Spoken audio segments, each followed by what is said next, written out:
Picture the world holding its breath. The shadows of the Cold War are long, but in October 1962, those shadows converged into total, suffocating darkness.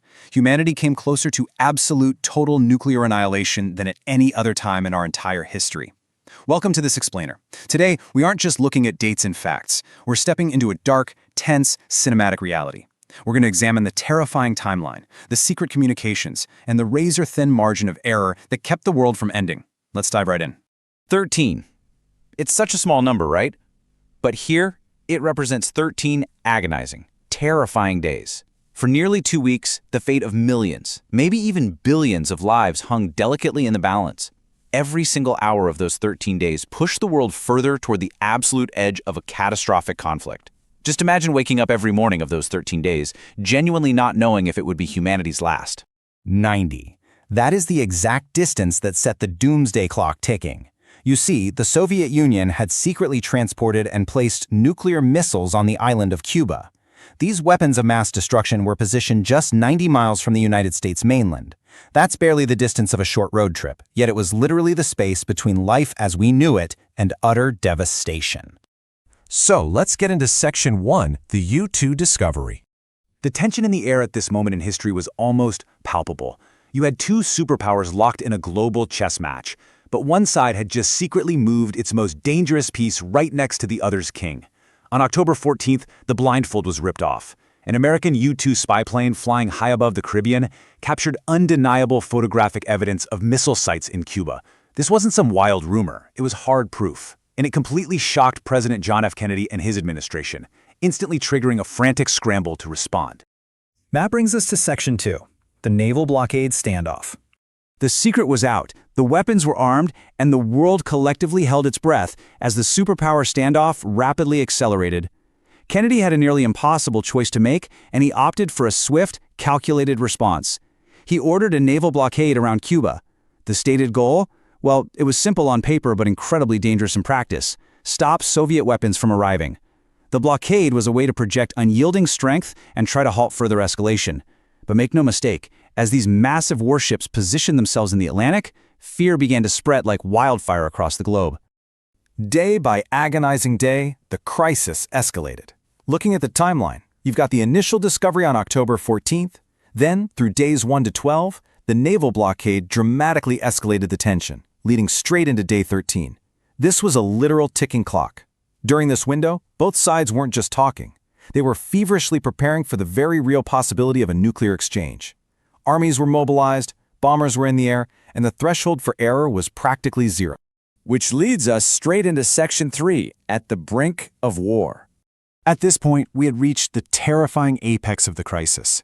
Careful calculations were starting to fracture and the situation was violently spiraling out of control. It wasn't just a political standoff anymore. Things rapidly became lethal. A U.S. spy plane was actually shot down over Cuba. This wasn't a warning shot or a diplomatic threat, it was a blatant act of violence. The destruction of this aircraft and the death of its pilot threatened to be the spark that ignited the powder keg, threatening to instantly tip the standoff into an active, bloody, unstoppable war.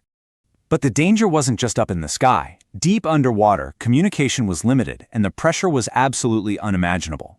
Soviet submarine commanders, operating completely in the dark and feeling the depth charges from the U.S. blockade exploding above them, reached a terrifying conclusion. They nearly launched a nuclear torpedo, which forces us to confront a really chilling question. Had the nuclear war already begun? I mean, put yourself in the shoes of those isolated submarine commanders for a second. Depth charges are exploding all around you, there's total radio silence. It is a moment of pure, unadulterated terror. Those commanders genuinely believed the apocalypse might already be underway up on the surface, and they were literally seconds away from adding to the devastation. Now we enter Section 4, secret back-channel negotiations.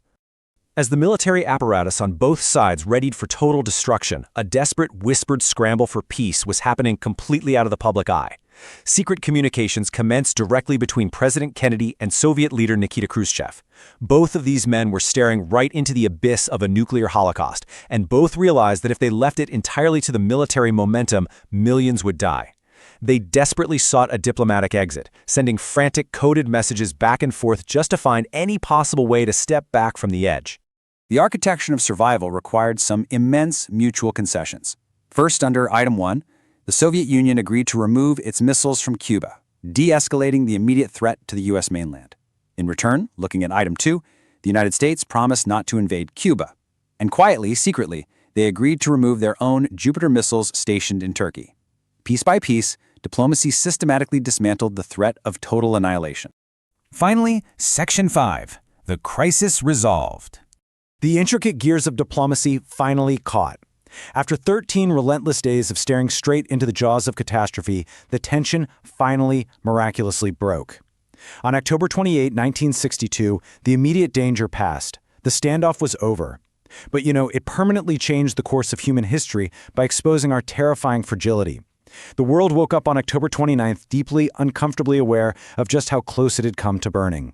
The illusion of safety was gone forever.